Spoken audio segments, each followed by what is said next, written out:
Good morning, and welcome to Winnipeg. Once again, we're a little bit later than I'd like to be, but I've been messing around with the vacuum system that has to go on the lathe in the back room. And it's kind of funny. I would spend, for every minute I actually spent doing something on it, I probably spent 10 minutes looking at it and trying to decide, what should I do?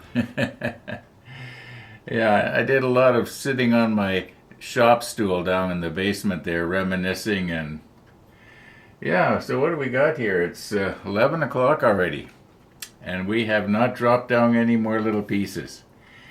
Well, I'm going to put this aside. I will show it to you first because some of you have been asking about it. Well, at least one person did. So that meant there were others thinking about it. I'll just recompose here and I'll just briefly show this to you. And but what I'd like to do, if at all possible today, is get the rest of the little pieces dropped down here on step 26. It'd be really nice if we could turn the page here later this afternoon. So let's just recompose and take a look at this and then get on with this.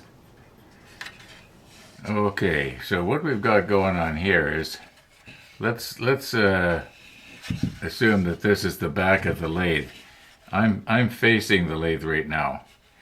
The mandrel is supposed to spin right here.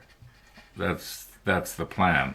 And the idea will be the tool rest will be like where my finger is, and the chisel will go across my finger, and hopefully I'll be able to get in here. If I find that there are little chips still flying up, hitting me in the face, so to speak. In other words, the scoop's not sucking them in fast enough. Then I'm going to put a little piece of plexiglass over top of this. I think that will probably work, but my experience with the plexiglass piece that I have on the scoop on the lathe down in the basement is that it very, very quickly, probably due to static electricity more than anything, dust really sticks to the bottom of it. And you're constantly trying to wipe the bottom of it off. So I'm hoping I don't have to do that. I'm hoping that the air is going to be evacuated fast enough through here that it's going to suck everything in this way and not allow it to come flying out this way. At least that's the plan. Now, hopefully the next time that you actually see this thing, it will be mounted on the lathe. Okay, so this is about the best I can show it to you. Now I realize this is not a very good shot of our ship case, and but it's not to show you the ships, it's to tell you the idea I had. I came up with this last night, and I was thinking about it this morning as well, and that is, pretty soon I'm going to have to renovate my ship case so it'll accommodate the USS Iowa. And if you will remember, we calculated that the Iowa will just barely fit in there lengthwise with about an eighth of an inch to spare, and that's about it. Now, when I designed that case, I thought that maybe someday they might come out with a 1/200 scale Yamato. So I knew what the length of the Yamato was, and I calculated that out, divided it by 200, and so I knew, approximately how wide my case had to be. And I made it accordingly. And at that time, I did not realize that the Iowa was actually longer than the Yamato, even though the Yamato was bigger, if that makes any sense. But I was thinking that what I should do is I should make a separate case altogether. One that's maybe 2 inches wider than that one, and then it would be big enough to accommodate both the Yamato and the Iowa. That's my thinking right now, because I am going to have to buy another piece of plexiglass anyway. I had been thinking of putting the Yamato in that section down below where you see the books standing there in the corner. At least that's what I was thinking. I think I'm better off building a whole other case, and I could stand it where the fireplace is. Get rid of that stupid TV antenna that's been there for about 6 years. Anyway, yeah. Uh, what do you think? I think it's a good idea myself. Okay, now, moving back, we've already put down these 20 millimeter guns. I guess we did that a few days ago already. And the next thing we come back to is the J8s. Now, there's two of them. Now, I realize that in between the two J8s, there's a couple of J7s. But let's do our J8s first. Okay, here is one. And I saw the other one a few minutes. Oh, here it is. There's the other one. Now our J7s. Here's one. And here's the other one. Okay, so we got our J8s and our J7s. Now, if you remember, we made a whole bunch of these things. And I am not seeing them anywhere in step 26. That's all right. I'm sure we're going to get to them. Okay, let's recompose and drop these 4 pieces down. Now, our sunrise this morning, you might say, was rosy. Yeah, that's about all I can say about it. But it was better than yesterday's sunrise, which had no color at all, more or less. And our walkers, well, they came and they left. And there's been people wondering, I should go up there and, introduce myself and tell them that they're on video. And no, I don't think so. I think it's more fun having them as a mystery. Who are those people?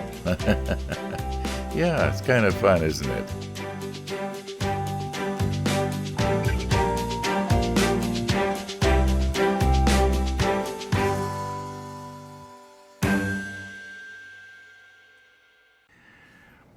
Okay, we've got you over on the other side now. And these are the 4 holes that we have to place our parts in. Now I'm noticing that because I brush painted this deck, I've completely filled in this hole. And this one and this one look like they're partially filled over. So my intention will be here. Just let me move you in a little bit.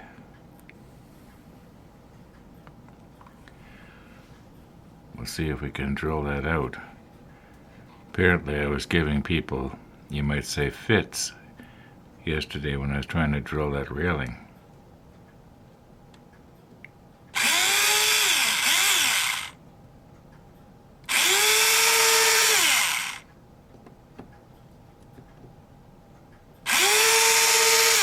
May as well do this one as well. Okay.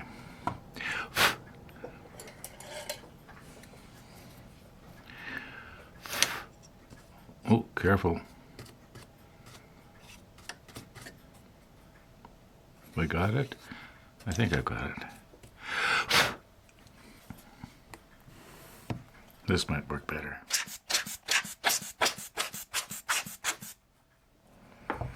Okay, now,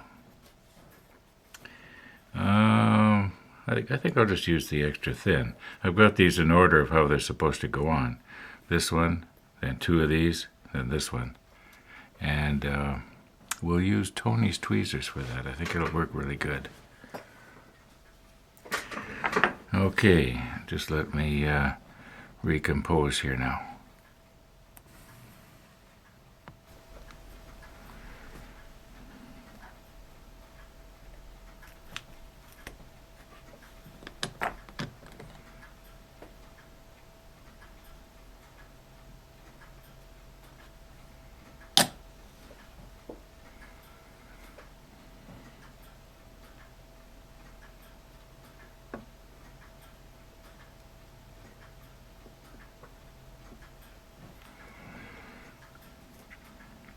Now, these things here, they've got a sort of a thing sticking out of the top of them, and that, as near as I can tell, is supposed to be facing me.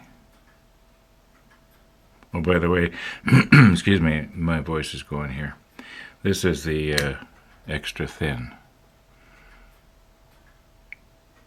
Oh, wrong hole.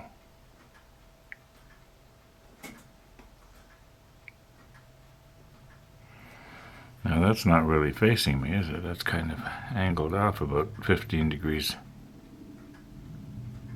There. And then another one of these. Let's see if I can grab it the right way. That might work better.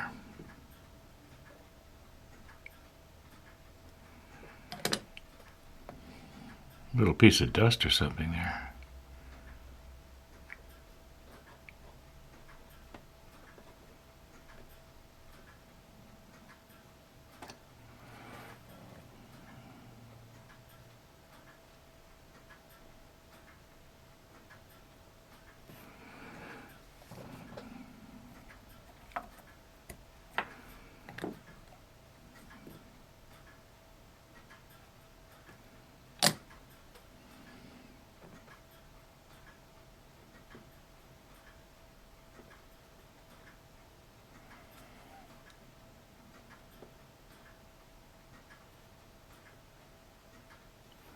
Okay, excuse me, I think those are about as straight as I can get them here.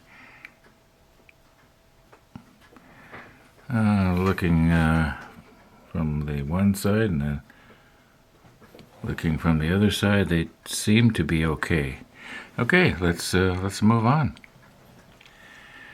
Okay, now we've got these little gun tub thingies. That's number 31, and that's number 41. Now you want to remember that I'm probably going to be superimposing the manual off to the side, and everything is going to be opposite. Although it's correct for me, because I'm looking this way, it's opposite for you. So, where's the manual here? Okay, so 41 goes on the far side over here. No, I think we'll just use Tony's tweezers again because my fingers are just too clumsy. And somehow it has to fit right in here. And yeah, it kind of does. Now, I'm thinking that maybe I should not be using the extra thin on that. Maybe I should be using the thicker stuff. Now, you'll notice that there's a... Just let me zoom in a bit here. Sorry about that. Okay, you'll notice that there's a bit of a... Let's see, how's this supposed to go?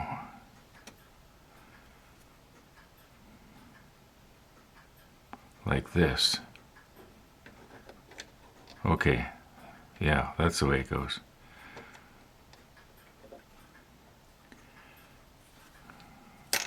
Oops.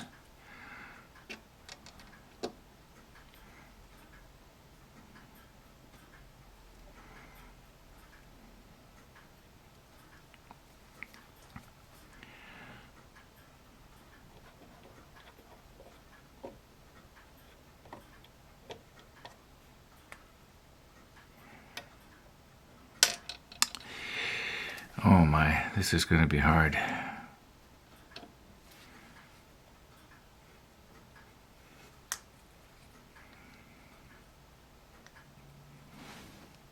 I don't have the dexterity that I used to have. Oh, no, that's the wrong way around.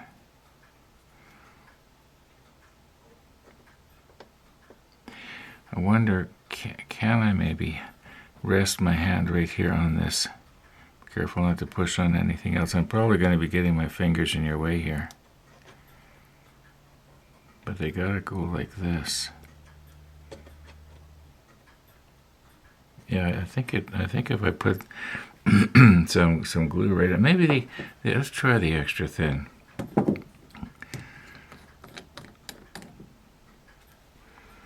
No, I don't want to put so much on it runs down into my fingers.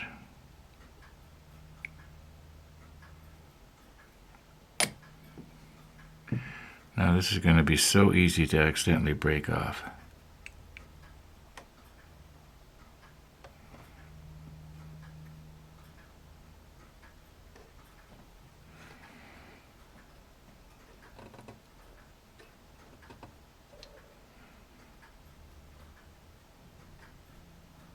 Okay, that looks good. That looks good to me. Now, if it just melds like that, I don't know if I dare to try to put any in the back there. I'm just going to touch it in the back. You can't see where I'm doing it, but just right in there. Okay. Now we'll do this other side the same way. 31.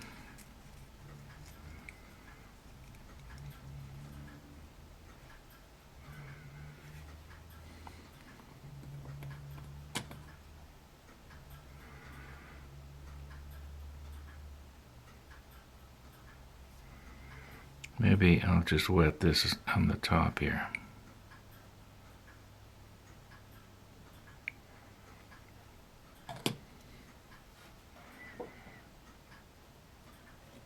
Whoop, there we go. Put a little bit of pressure on, and then we'll let the extra thin do its melding thing. I think that's not too bad. Oh, those are going to be so easily broken off. I'm going to have to really watch it when I'm dropping whatever it is that has to go down inside there. Okay, let's check out. What do we put? Does it go here? Or no, actually, I think they go on these things here. That's going to be even harder. Okay, a few moments has passed here while I steadied the manual. Okay, number 42. That goes on the one closest to me. So I'll just put it in here. And the other one, was it 32? Where's my manual again? My goodness, I got a good memory, but it's awful short. Yeah, 32.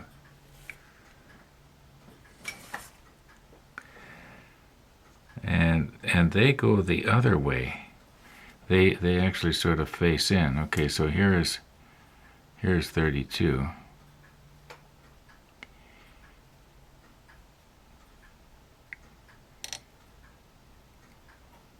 Okay, that is...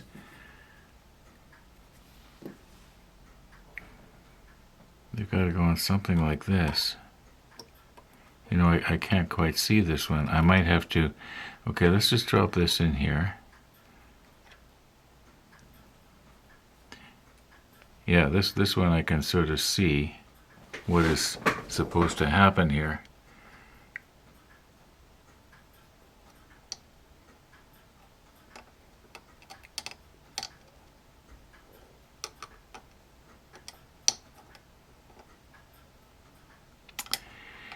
You know, it's possible that this is beyond my expertise. Is this one slumping a little bit?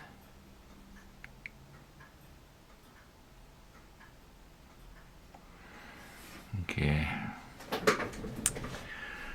Yeah, delicate stuff. Okay, I got the macro lens on right now, but I'm using it as a telephoto sort of. Now you can see these two things that I'm just touching right now. Put my finger behind it because if I don't, they blend in with the background and you can't see them. But the idea is that this is supposed to go on here, something like this. And I think what I'm going to do is I'm going to use CA thin to make it all sticky around here and also on the top of these. And then very carefully, you know, I should really have my other glasses on. Okay, here we go again. Let's just make this kind of sticky on the top.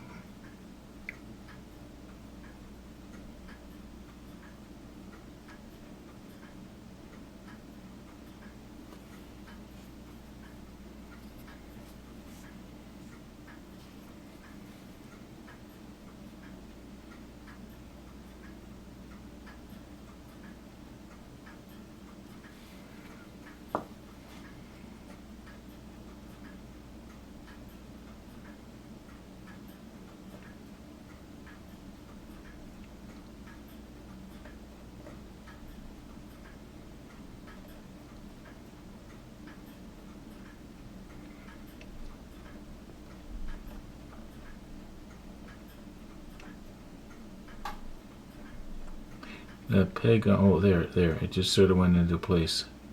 It'd be nice if there was little holes or something on these. Now, I'm afraid when I let go of it, it's going to slump forward. And if it does, I'll have to come up with another plan. No, it didn't. It didn't.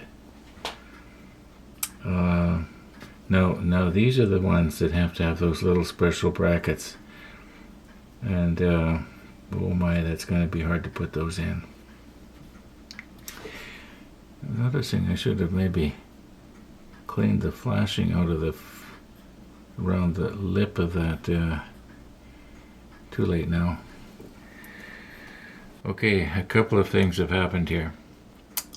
First of all, when I was trying to get the K-21s in place, I accidentally dropped one of them.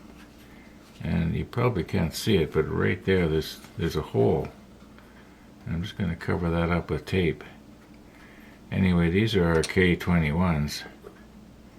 And when I was messing around here, I accidentally brushed against our, whatever it is here, and I've broken it off. So I got to get it back on again.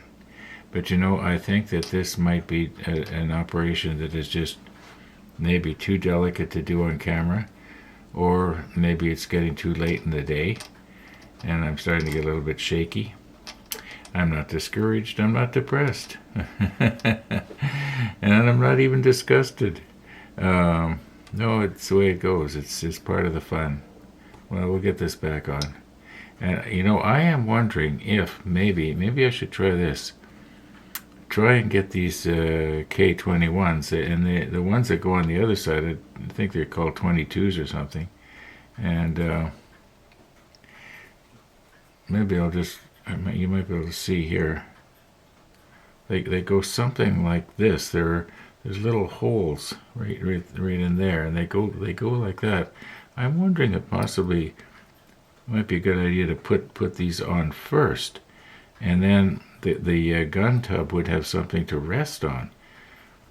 Maybe I'll try that, but it's not going to be right now. Okay, right now it's 18 minutes after 2. You can't see the clock, but I can. I'm going to call it quits on this and come back on it maybe a little later this evening. We'll see how it goes. But I want to take a bit of a break, and I want to work on my dust collector and on my lathe in the back room and get that done. So I'm going to call it quits for today's episode. There's one thing I've got to show you first.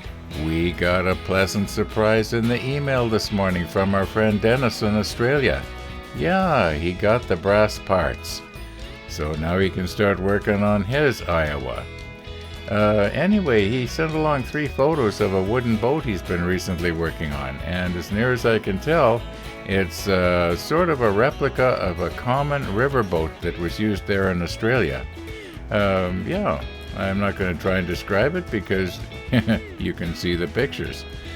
Yeah, thank you for letting us know, Dennis. We've been wondering about that. Okay, Dennis, thank you so much for letting us know that, like I said, we've been wondering about that. Do you know what's interesting? It was the last day of January that we mailed those, and it's the last day of March that they got there. Yeah, snail mail is right. Okay, thanks for watching, everybody. And all being well, we'll see you tomorrow.